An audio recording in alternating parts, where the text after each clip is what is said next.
คือขนาดนั้นพี่น้องนอนนี่แต่ว่าเป็นหมู่บ้านที่จริงเนาะเป็นบ้านจริงหมู่บ้านที่เขาเจ้าใช้ชีวิตอยู่จริงพี่น้องไม่ใช่คือกระตันตาลเนี่ยฮะแม่เท่านี่เขาเอิ้นตำแพร่ได้เนาะตำแพร่บ่แม่นตำซินเนาะตำแพร่เนาะมีแต่แคมพี่น้องแคมหลายเลยเดินแคมเลยตีผ่าตีมีดหับจ้างตีบ่หรือว่าตีของตัวเองอ๋อสร้างเฮ็ดตีผ่าตีมีดพี่น้องเยอะไม่ได้จังเยอะเลย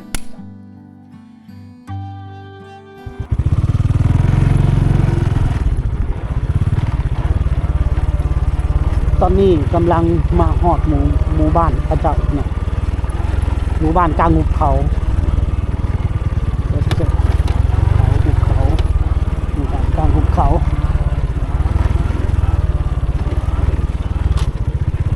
พวกมีไฟฟ้า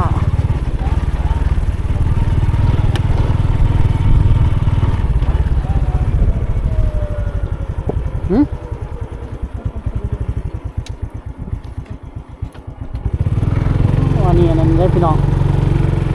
เล่าเข้าเขาเจ้ายุ้งข้าวของพี่น้องเผ่ามังกรเนาะเนี่ย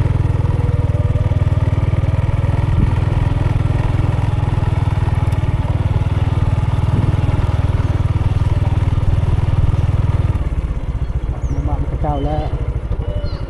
โอ้บรรยากาศเงียบสงบดีขนาดพี่น้อง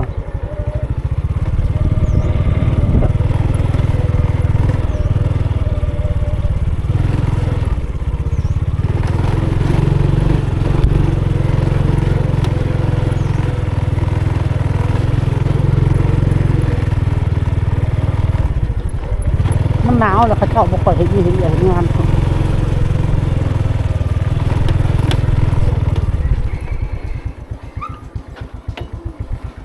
หมู่บ้านดังเดิมพี่น้องบ่มีแดดเนาะพี่น้องเนาะบรรยากาศแบบครึ้มฟ้าครึ้มฝนโอ้สวยงามคือเก่ามาปีใดกับพี่น้อง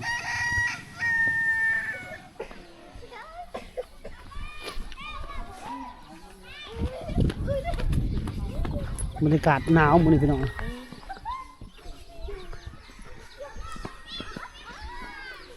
สวนผักก็มีเลยได้แต่ก่อนบ่จอยมาบ่มีได้สวนผักพี่น้องเดี๋ยวนี้มีสวนผักแล้ว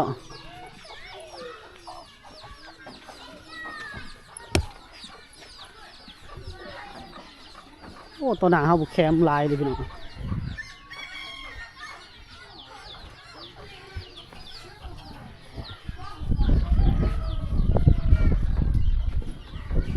เก็บแคมมาหลายขนาดเนาะ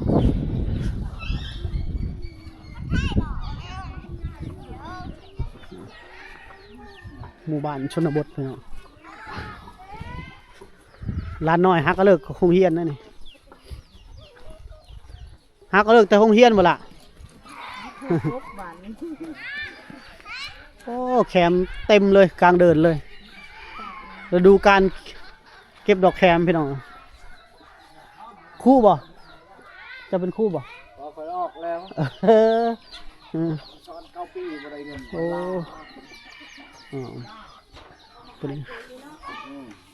ชื่อเครื่องชื่อแค่นี้อ้าวพันเปลี่ยนไป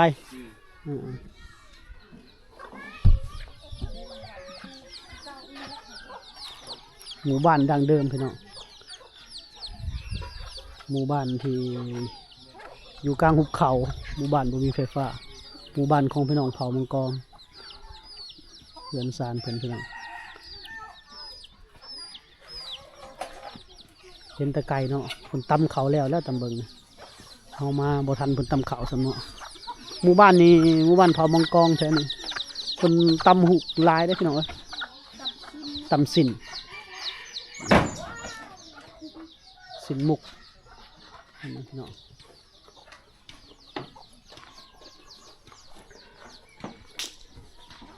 ได้นำดินแล้วหมู่บ้านนี่โอ้ได้โครงการช่วยเหลือเนาะสบายดีเด้อ สบายดีลูก คุณแม่เพิ่นเฮามาเท่าใดปีก็ยังเห็นเพิ่น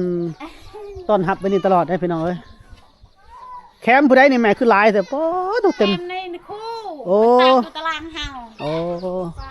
เออ อยู่ดีมีแห้งเนาะ ฮะ อยู่ดีมีแห้งเนาะเจ้าเนาะ เอ้าดีๆไม่แห้งนะลูก แม่ก็เป็นแม่ไม้แล้ว โอ้ พ่อตายแล้วตายปีกายนี่ โอ้แสดงความเสียใจนำหลาย แม่ก็ทุกข์แล้วลูกเอ้ เอย อ เพื่อนอยู่กับบ่มี โอ้เด้อเอาสู้อืมเนี่ยอยู่กับลูกสาวบ่ อยู่นำลูกชาย ลูกชาย ลูกชายเอาเมียแล้ว โอ้แน่ก็ได้ไพ่มาแล้วเนาะ ได้ลูก3คนแล้วมัน โดย ยังทุกข์ลูกเอ้ย เด้อ อืม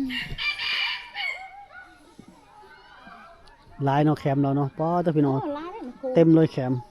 ในครูชื่อ โดย ซื้อไว้ ยังจื้ออยู่เนาะเพราะเป็นในครู เพิ่นออกแล้วแต่ยังว่าเป็นในครูอยู่ ออกแล้วนี่ออกแล้วแม่ในครูสยันนี่ โดย พูดเฮียนี่ มีแต่แคมป์พี่น้องแคมป์หลายเลยเดินแคมป์เลย เราซื้อเด้ครับซื้อเท่านี้คนนางน้อยเอาน้องคนเต็มเดินมีแต่แคมป์เนาะพี่น้องเนาะหมู่บ้านกลางป่ากลางภูเขาพี่น้อง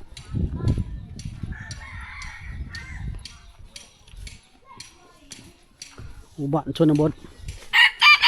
ข้าเจ้าก็ลี่ภัยสงครามแต่ก่อนแหละลี่แล้วก็ก่อโตสร้างเป็นหมู่บ้านอยู่เลยบ้านนี้บ่ยอมออกไปเนาะเป็นออกลูกออกเต้านะได้ลูกได้เต้าสร้างครอบสร้างครัวใหญ่แล้วก็บ่ได้ออกเลยบ่ต่ำกว่า60-70 ปีเขาเจ้าอยู่นี่พี่น้องคือว่าอยู่กันแบบนี้เลยเนาะ ต้นมะพร้าวนี่ก็ดี แม่นแหละต้นพร้าวใหญ่แล้วมั้งบ่มีไฟฟ้าเนาะเพราะว่าอยู่ซอกหลีกแล้วไฟฟ้าเขาบ่ถึงพี่น้องทีมงานจักเพิ่นเฮ็ดหยังเพิ่นตีมีดตีผ้า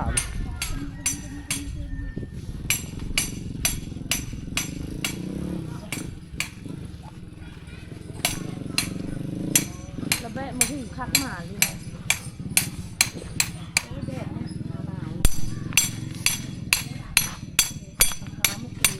โอ้เฮามาพบกับสร้างนะนี่พี่น้องสร้างตีผ้าตีมีดเนาะโย ลูกหยอกจนบาทจ้างจนบาท โอ้เบิ่งพี่น้องเบิ่งพาพี่น้องเบิ่งพุ่น ขามาตีนะ ตีผ้าตีมีดรับจ้างตีบ่หรือว่าตีของตัวเอง ที่ของเอง อ๋ออย่าว่ารับจ้างตีเข็นมีดเข็นผ้ามันบ่เข้ามันบ่คมมันเนาะบัดนี้ชาวบ้านก็มาตีน้ำเจ้าบ่คนอื่นน่ะนะ แล้วยามบอนนั่นแหละ มีบ่คนมาให้เจ้าเฮ็ดมาตีมาเข็นใหม่ก็มีเนาะแต่บ่ได้เอาเงินนำเพิ่นเนาะตีให้ละล่าเพิ่นว่านี่เครื่องเป่าไฟเด้อพี่น้องอุปกรณ์เป่าไฟเพิ่นเมดอินเวียดนามอุปกรณ์เพิ่นจะหน่อยทางให้ก็เข็นผ้าเข็นมีดใหม่แล้วเนาะเฮ็ดให้มันคมๆเลยพี่น้องนี่ก็มองตีเพิ่นนี่ก็ลูกปืนนะลูกจักมันลูกปืนน่ะยังลูกปืนยังเจิญ แปดก็ ฮะ แปดมือก็ บอมบี้บ่ ร่วมโอ้ยลืมแล้วตีตอนฮ้อนๆนี่แหละพี่น้องโอ้นี่ก็สร้างเฮ็ดตีผ้าตีมีดพี่น้อง เยอะไปเยอะปัญญาเจ้าเยอะเลยจ่ายเดินเจ้าคนละ สร้างคนเฮ็ดเป็นเมิดเป็นมีดเป็นผ้าตีมีดตีผ้าพี่น้องบ่ค่อยได้ซื้อดอกอยู่ในชนบทกันนี่มีแต่ตีเอาเองพี่น้องบ่นเพิ่นตีก็ห่มไม้ห่มตอกพี่น้อง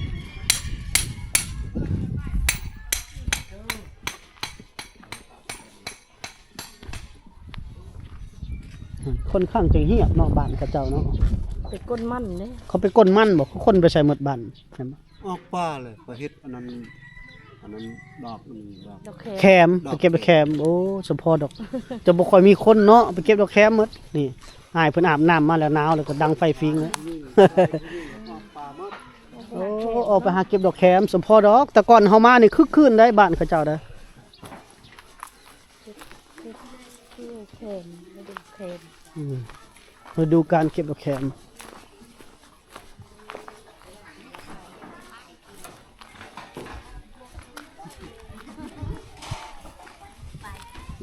บรรยากาศเลาะหมู่บ้านเพิ่นเลยพี่น้องพาพี่น้องเลาะหมู่บ้านเขาเจ้า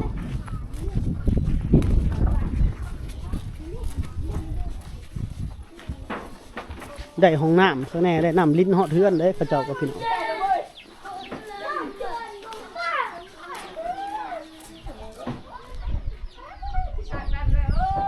มุมนี้ของหมู่บ้านพี่น้องแบบเป็นหมู่บ้านแบบดั้งเดิมหมู่บ้านเก่าแก่แต่ก่อนนะพี่น้องเนาะเป็นหมู่บ้านแบบถ้าเป็นในฟิลของอารมณ์หนังนี่ก็จะแบบคืออันหมู่บ้านสงครามแต่ก่อนเนาะยังบ่เจอพาย่างหรอกเขามุมนี้เลยพี่น้องเนาะคือหมู่บ้านสงครามแต่ก่อนเนาะแบบใส่มาถ่ายทำภาพยนตร์เนาะโอ้ที่ว่าคือขนาดนั้นพี่น้องเนาะนี่แต่ว่าเป็นหมู่บ้านที่จริงเนาะเป็นบ้านจริงหมู่บ้านที่เขาเจ้าใช้ชีวิตอยู่จริงพี่น้องพ่อแม่เพิ่นตำเขาทั้งหมดหมู่บ้านของพี่น้องเผามังกรพี่น้องหมู่บ้านนี้เป็นหมู่บ้านที่อยู่ห่างไกลซอกหลีรถใหญ่เข้ามาค่อนข้างยากพี่น้องส่วนหลายจะมีแต่รถมอเตอร์ไซค์เข้ามาได้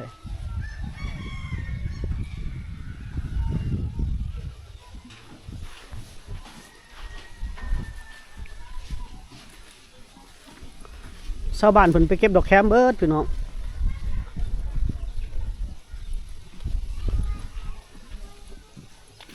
เลยฮะบ่ได้ค่อยเห็น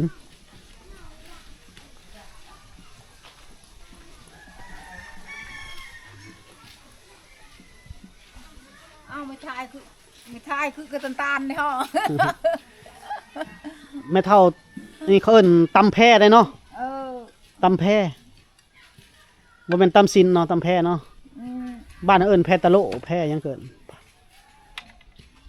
คือจะดังปนายเนี่ยก่อนเออ บ่ฮู้จักภาษาลาวเนาะ เออ ตำนี่ขายบ่ น่ะ จะเฮ็ดขายบ่ เออก็ให้จอง เจ๊บ่แม่นตาเจ๊บ่น่ะ บนตาออนก่อนคือปนาปืน โอ้เพิ่น ตามรวงเนาเนี่ย ตำแพนี่ไปให้ลูกสาว เออ บ่แม่นขาย เปรียประแต่ก็ไม่ได้ตะเปรียที่ตลาด อ๋อ จองตานบนประจอง ตำแพนี่แพงามเลยพี่น้องแพตะโลเนาะอืม ชินัวเบอร์ฮันโนจองเบอร์มุกละ โอ้เราตำข้าวอยู่ไกลก็หุ่มเราอยู่เนาะพี่น้องเนาะ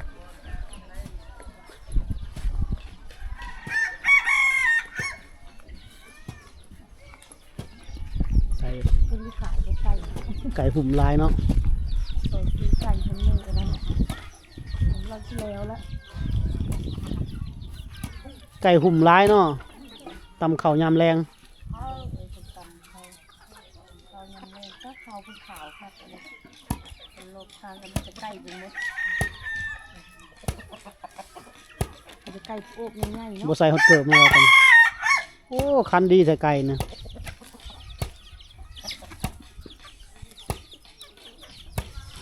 ไก่ทากินก็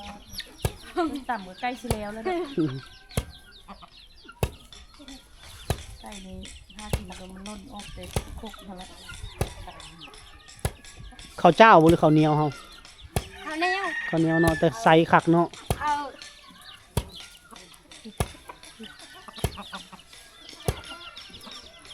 แดดอ่อนๆตำข้าวจังบ่ฮ้อน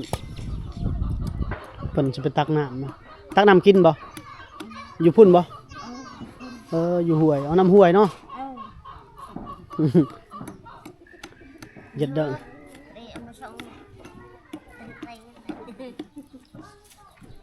ตักน้ำกินพี่น้อง